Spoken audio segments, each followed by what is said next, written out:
des dieux, au lieu d'être attaché à Dieu, le cœur de la personne humaine s'est retrouvé attaché au monde, attaché à une créature, attaché à tout autre que Dieu.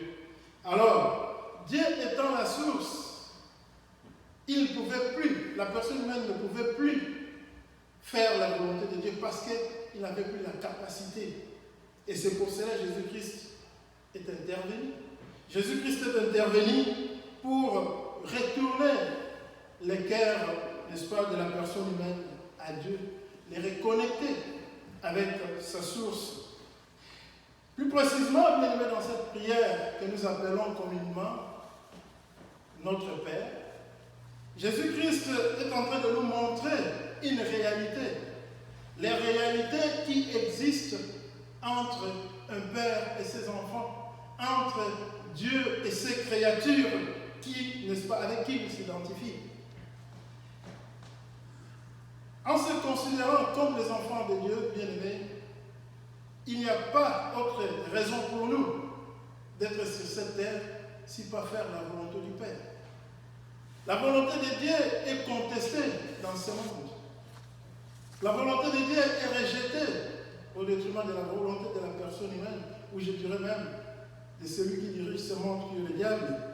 Alors, toute personne humaine qui croit en Jésus-Christ, automatiquement revient à la raison, il est reconnecté à Dieu et il peut faire la volonté de Dieu. Et tout au début, Jésus-Christ dit, si vous voulez prier, dites notre Père qui est dans les cieux. Alors la question que moi je me suis posée, je dis, mais qui peut prier? Parce que partant de sans définition, la prière c'est une pétition. Vous pétitionnez Dieu, vous demandez à Dieu d'accomplir ce que lui-même, n'est-ce pas, avait déjà dit. Alors j'ai compris, celui qui peut pétitionner Dieu, c'est celui qui a droit, celui qui a une relation personnelle avec lui. Parce que je dirais aussi que la prière c'est une disposition du cœur. Un cœur qui est attaché à Dieu, un cœur qui a droit et qui peut réclamer ce qui est son droit. C'est pour cela que Jésus-Christ a dit, si vous priez, ne soyez pas comme des païens. Parce que vous avez déjà une relation avec votre Père. Votre cœur est disposé à faire la volonté du Père. Alors vous pouvez pétitionner, vous pouvez demander. Et le Père va vous exaucer. Donc, celui qui a cru au nom de Jésus-Christ, ou qui a reçu Jésus-Christ dans sa vie comme Seigneur et Sauveur, a le droit d'appeler Dieu son Père. Parce que le mot Père, en hébreu, Abba, ça signifie la source. Donc, si vous acceptez Jésus-Christ, vous devenez enfant de Dieu, Dieu est votre Père, ça signifie que vous êtes maintenant reconnecté plutôt, comme j'avais dit, à la source. Et parce que vous êtes connecté à la source, évidemment, vous avez droit de recevoir tout ce que la source peut donner. Mais imaginez, vous n'êtes pas connecté à la source, comment est-ce que vous saurez recevoir ce que la source peut donner? Donc Jésus-Christ a fait de tous ceux qui croient en son nom, les enfants de Dieu. Et c'est pour cela qu'il dit, quand vous priez, dites notre Père qui est dans les cieux. Dieu devient votre Père. Et là, vous avez le droit de lui pétitionner. Vous avez le droit de lui demander. Les païens ne peuvent pas être exaucés. Pourquoi? Parce qu'ils ne sont pas en relation avec Dieu. Ils n'ont pas droit devant Dieu. Parce qu'ici, il n'est pas question de la sympathie, il est question du droit. Celui qui est enfant a le droit au Père. Il a le droit ou accès à ce que le Père peut donner. Bien-aimés, Dieu est notre Père. Et si nous avons accepté Jésus-Christ comme Seigneur et Sauveur de notre vie, nous avons, n'est-ce pas, le droit de demander à Dieu, de lui pétitionner pour qu'il puisse nous donner tout ce que nous pouvons avoir comme besoin. Il y a une deuxième chose que Jésus-Christ dit. Il dit, dites que ton règne vienne. Que ton règne vienne. Vous savez, la Bible nous dit, cherchez premièrement le royaume des cieux et sa justice, et toute autre chose vous seront données par-dessus. Bien-aimés, il est important que le règne de Dieu se manifeste dans la vie de ceux qui se disent enfants de Dieu. Il faut que le règne de Dieu soit, n'est-ce pas, proclamé par ceux qui ont accepté Jésus-Christ comme Seigneur et Sauveur. Parce que notre objectif, qui est l'objectif de Jésus-Christ, c'était pour restaurer le royaume des cieux. Que le règne de Dieu puisse encore dominer les cœurs des hommes, dominer la création. Comme j'ai dit au début, la création se vit, n'est-ce pas, partir à l'encontre de la volonté de Dieu. Et par là, la création ne répondait plus au règne de Dieu. Et Jésus-Christ est venu restaurer ces règnes-là. Le règne de Dieu doit être notre préoccupation, ou le royaume des cieux. Épandre le royaume des cieux. Qu'est-ce qu'on dit encore en français? Étendre les royaumes des cieux doit être notre préoccupation. Troisièmement, Jésus-Christ dit que ta volonté soit faite sur la terre comme au ciel. Bien-aimé, la volonté de Dieu, comme je dis au début, est contestée sur la terre. La personne humaine ne fait plus la volonté de Dieu, mais il fait sa propre volonté. Parce que on nous dit toujours, il faut que toi d'abord, on dit la charité bien ordonnée commence par soi-même. Et c'est ça la réalité du monde. Fais d'abord ce qui est bien pour toi, avant de faire ce qui est bien pour l'autre. Mais en réalité, Dieu a créé le monde. Dieu n'avait pas d'autre intention que sa volonté seule puisse être dominée.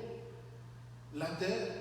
Parce que la terre, c'était un domaine que Dieu avait créé qui devait être réservé pour sa gloire. Et il a confié cette responsabilité à la personne humaine. Et celui qui a pu se faillir dans cette mission, c'est la personne humaine. Et Jésus-Christ, qui est Dieu humain, vient pour restaurer la personne humaine. Et il dit, demandez au Père de vous donner la capacité d'exécuter, de faire respecter sa volonté sur la terre. Parce que le monde est à l'encontre de sa volonté. La volonté de Dieu bien-aimé sur la terre est exécutée par ceux qui ont cru en Jésus-Christ.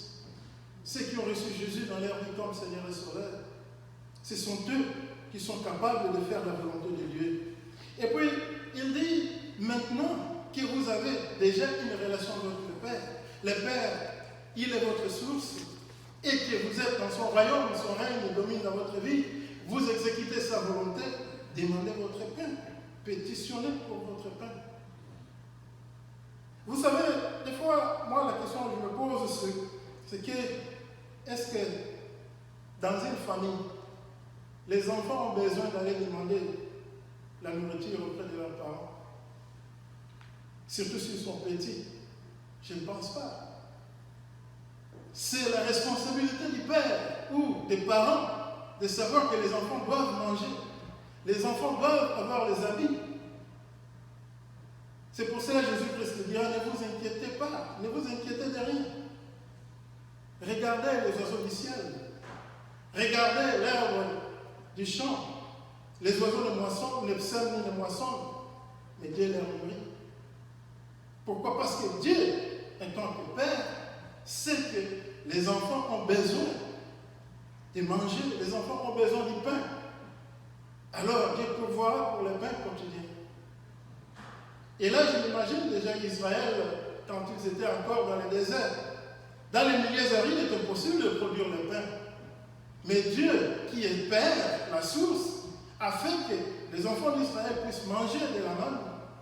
Il a pourvu, il a donné plutôt le pain et la chair qu'ils ont mangé. Le devoir d'un père bien-aimé est celui de répondre aux besoins de ses enfants. Et celui qui a reçu Jésus-Christ dans sa vie comme Seigneur et Sauveur, il est enfant de Dieu. Et par conséquent, Dieu sait tout ce qu'il a besoin, ou elle a besoin. Les païens peuvent se lamenter. Ils peuvent faire tout ce qu'ils veulent. Ils ne seront pas exaucés. Pourquoi? Parce qu'ils ne sont pas en relation avec Dieu. Je me rappelle, c'est dans les livres de rois.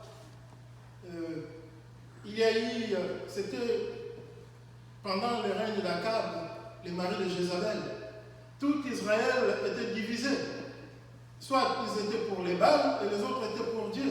Et un jour, Élie s'est élevé et lui dit, il a lancé un défi contre le prophète de Baal. Il a dit, mais si votre Baal est Dieu, venez, contestons. C'est lui qui va répondre, alors tout le monde peut aller derrière lui. Qu'est-ce qu'il a fait? Il a dit, alors vous prenez l'holocauste, vous mettez du bois et mettez les feux, et ne mettez pas les feux, invoquez votre Dieu. Si Baal répondait et que l'holocauste, le feu descend du ciel et consume l'holocauste, alors Baal est Dieu. Alors les prophètes de Baal, ils ont accepté. Ils ont mis l'holocauste, ils ont mis des autels. L'autre pour Élie et l'autre pour eux. Et d'abord, ils étaient nombreux et Élie n'était que seul. Alors, ils ont crié, ils se sont lamentés, ils se sont fait des incisions sur leur corps, le sang est sorti. Baal n'a pas répondu. Pourquoi Baal n'était pas Dieu? Mais quand Élie a répondu, d'ailleurs, Élie les avait demandé même de jeter de l'eau sur le bois. Et quand Élie a demandé, a prié, Dieu a répondu. Le feu est descendu du ciel qui a consumé l'holocauste et le bois et de l'eau même. Pourquoi? Parce qu'Élie était en relation avec Dieu. Élie, son cœur était en disposition devant Dieu. Et c'est pour cela que Dieu avait répondu. Bien aimé, je dirais, Dieu étant Père, il est aussi roi. Parce que Jésus-Christ nous dit aussi dans cette prière de demander que le royaume, le règne de Dieu, le royaume des cieux vienne sur la terre. Dans un royaume, c'est le roi qui prend soin de ses sujets. Dans un royaume, c'est le roi qui pourvoit aux besoins de ses citoyens. Ce qui est différent avec une république. Dans une république, chacun pour soi. Mais dans le royaume, c'est le roi qui fait tout. Et si vous lisez la Bible, vous verrez qu'en tout moment où les rois se méconduisaient, c'est tout le royaume qui est en péril. Surtout dans le cas d'Israël. Parce que dans un royaume, les citoyens n'ont pas besoin de chercher comment répondre à leurs besoins. Le roi le sait et il répond. Et Dieu est roi et Dieu sait qu'il connaît tout ce que nous avons besoin et il répond et il nous donne. Donc, bien aimé dans le Seigneur, je dirais, Jésus-Christ, par ses formules, il a voulu que nous puissions comprendre une chose. Il a voulu que nous puissions comprendre que la relation qu'il nous unisse à Dieu, c'est une relation de parents et enfants. C'est une relation de famille, c'est une relation du royaume. Alors, nous n'avons pas besoin de nous lamenter comme les païens le font. Parce qu'il ne s'agit pas d'avoir pitié de ses enfants, mais il s'agit d'un droit envers ses enfants. Et Dieu doit répondre parce que c'est sa responsabilité. Alors, peut-être nous allons nous demander comment est-ce que la prière est une disposition du cœur devant Dieu. Je dirais, premièrement, parce que la prière ne dépend pas de tes paroles. C'est pour cela que Jésus a dit, ne soyez pas comme des païens, ils multiplient les paroles, croyant qu'à force de multiplier les paroles, ils seront exaucés. La prière dépend seulement de la disposition de votre cœur devant Dieu. Reconnaître vos droits. Et c'est une disposition devant Dieu parce qu'elle n'a pas aussi de position. Communément, les gens pensent que pour prier, il faut fermer les yeux, fermer les bras.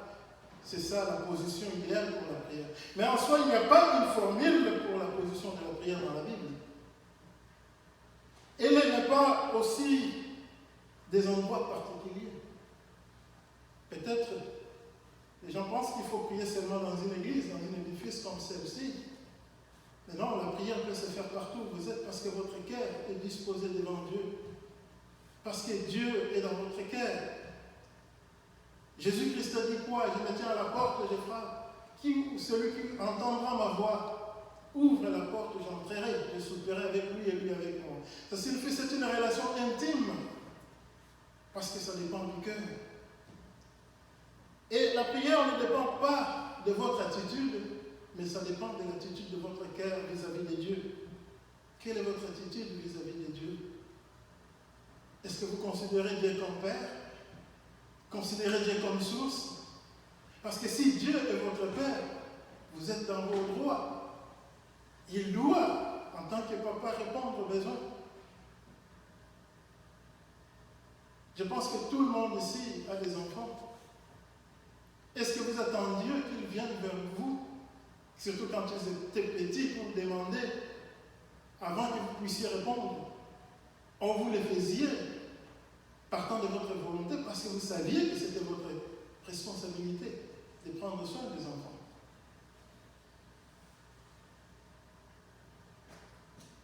Et là, je dirais, la prière est une conversation intime avec Dieu. C'est comme un parent peut avoir une conversation intime avec ses enfants. Parce que lui appartient. Et c'est un droit, je dirais, pour tous ceux qui sont citoyens du royaume des cieux. Si vous êtes citoyen du royaume des cieux, vous avez droit. Prenez un peu l'exemple des États-Unis d'Amérique. Ce n'est pas un royaume, c'est une république, bien sûr. Mais si vous n'avez pas droit d'être aux États-Unis, pensez-vous que vous pouvez aller réclamer votre droit auprès du gouvernement? Je dis non. Pourquoi? Parce que vous êtes illégal. Pour réclamer un droit, vous devrez être légal. Si vous êtes résident permanent dans ces pays ou citoyen de ces pays, c'est alors que vous pouvez aller auprès du gouvernement et dire voilà mon droit dans tel ou tel cas. Mais si vous n'avez pas, vous n'êtes pas légal plutôt, j'allais dire, vous n'avez pas le droit de réclamer quoi que ce soit. Alors, bien-aimés dans le Seigneur, Jésus-Christ nous a donné une formule idéale plutôt. Nous qui sommes ses disciples, nous qui sommes devenus les enfants de Dieu par son entremise, et nous avons tous les droits de pétitionner Dieu, de demander, de lui dire c'est toi qui avais dit, alors accomplis parce que c'est ta responsabilité. Voilà ce que je peux dire. La prière, pourquoi la prière? C'est une disposition du cœur devant Dieu. Que Dieu nous bénisse. Amen.